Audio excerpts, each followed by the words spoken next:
मौसम बड़ा सुहाना है, सब तरफ धूप निकल रही है और पक्षियों की आवाज़ भी आप सुन सकते हैं। इतना सब कुछ होने के बावजूद भी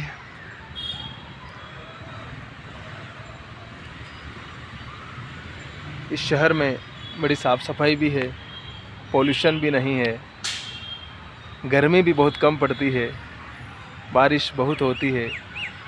लेकिन इस साल बेंगलुरु में बारिश नहीं हो रही है और बेंगलुरु पानी की समस्या से त्रस्त है। वे बड़े बड़े अपार्टमेंट, वे बड़े बड़े कॉम्प्लेक्स जो करोड़ों रुपए के हैं, वहाँ पर पानी जो कि प्रकृति ने हमें मुफ्त में दिया है उसकी भी समस्या चल रही है और एक एक टैंकर 3-3 हज़ार और 4-4 हज़ार में बिक रहा है। और शायद लोग इसी कारण से कुछ कॉम्प्लेक्स बेचना भी चाहते हैं, बेच भी रहे हैं। तो शायद आने वाली सदी में पानी की समस्या हमारे सामने बहुत भयंकर हो जाए, क्योंकि जिस प्रकार की स्थिति से हम गुज़र रहे हैं उसमें तो कोई शक नहीं है कि समस्या हर दिन, हर क्षण और हर पल सिर्फ और सिर्फ बढ़ रही है। क्योंकि हमने ज़मीन को इतना अधिक कंगाल कर दिया, इतना अधिक खोद डाला है, उसको इतना अधिक बोरवेल्स कर दिया है कि उसका ज़मीन का पानी पता नहीं कहाँ चला गया है। शायद समुद्र में चला गया है, नदियों में चला गया है, शहरों से तालाब ख़त्म कर दिए हैं, हमने बड़े बड़े कॉम्प्लेक्स बना रहे हैं, पूरे गांव के गांव शहर के अंदर आ रहे हैं। विकास के हम बहुत तेज़ सफ़र में बड़ी स्पीड से चल रहे हैं। तो ऐसे में देखना होगा कि आने वाली ज़िंदगी में जल, ज़मीन और ये सारी पेड़ पौधे, प्रकृति बचेगी कि नहीं बचेगी, इस पर भी तो हमें सोचना होगा ना। क्योंकि अगर ये प्रकृति ही नहीं रहेगी तो हमारे बड़े बड़े कॉम्प्लेक्स किस काम के फिर। इनमें जिस प्रकार से आप कल्पना कीजिए, जो पुराने ज़माने के तमाम बड़े बड़े राजमहल हैं उनमें आज सिर्फ कोयले बोलती है, पक्षी बोलते हैं, बस वहाँ कोई नहीं है।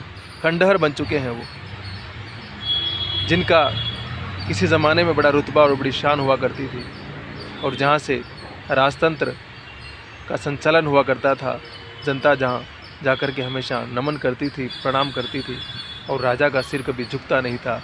वो देखिए उसकी स्थिति क्या हुई है आज कि इतिहास ने उसको खंडहर में तब्दील कर दिया है। उसका कोई इम्पोर्टेंस नहीं है, उसको समय से बाहर कर दिया है। तो मनुष्य का लालच, उसका स्वार्थ उसको कहाँ तक ले जाएगा और क्या करेगा। और बेंगलोर जैसे महानगरों की समस्या और पानी की समस्या का समाधान।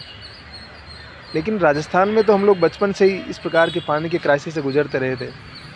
जिस बरस बारिश नहीं होती थी हमारे यहाँ पानी बिल्कुल नहीं रहता था। हम लोग कैन भर के लाते थे, हैंडपम्प से लाते थे, पता नहीं कहाँ से दूर से भर के लाते थे हमेशा।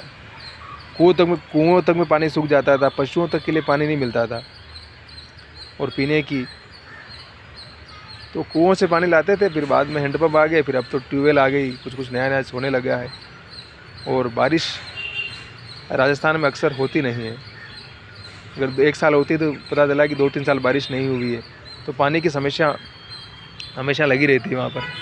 तो हमने तो बचपन से इस प्रकार की समस्याएं देखी है और उसका सामना भी किया है। कई बार मक्का होता था, कई बार गेहूँ नहीं होता था, फसल गेहूँ होता ही नहीं था 2-2, 3-3 साल तक कई बार, क्योंकि कुएं में पानी नहीं है कुएं के अंदर। अब क्या करेंगे फिर। तो महानगरों में जो पोश इलाके हैं वहाँ की समस्या अभी चल रही है। अब इसका क्या समाधान होगा हम नहीं जानते, लेकिन ये समस्या बड़ी भारी है और ये मनुष्य के द्वारा ही पैदा की हुई समस्या है, इसलिए समाधान भी मनुष्य को ही करना होगा। उसे अपने लालच पर लगाम करना होगा। जब तक वो अपने लालच पर लगाम नहीं करेगा तब तक प्रकृति उसके हर इस लालच को पूरा नहीं कर सकती है। बाकी हंसते रहिए, मुस्कुराते रहिए, मस्त रहिए, आबाद रहिए और खुश रहिए। ज़िंदगी न मिलेगी दोबारा, ज़िंदगी न मिलेगी दोबारा। और होली भी है आज, तो होली भी सेलिब्रेट कीजिए, रंग भी लगाइए और दूसरों का ख्याल भी रखिए।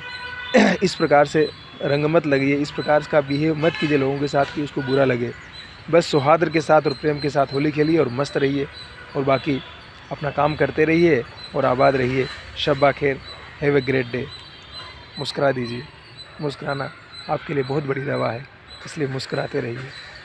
मुस्कुराना बहुत बड़ी दवा है आपके लिए, याद रखिए।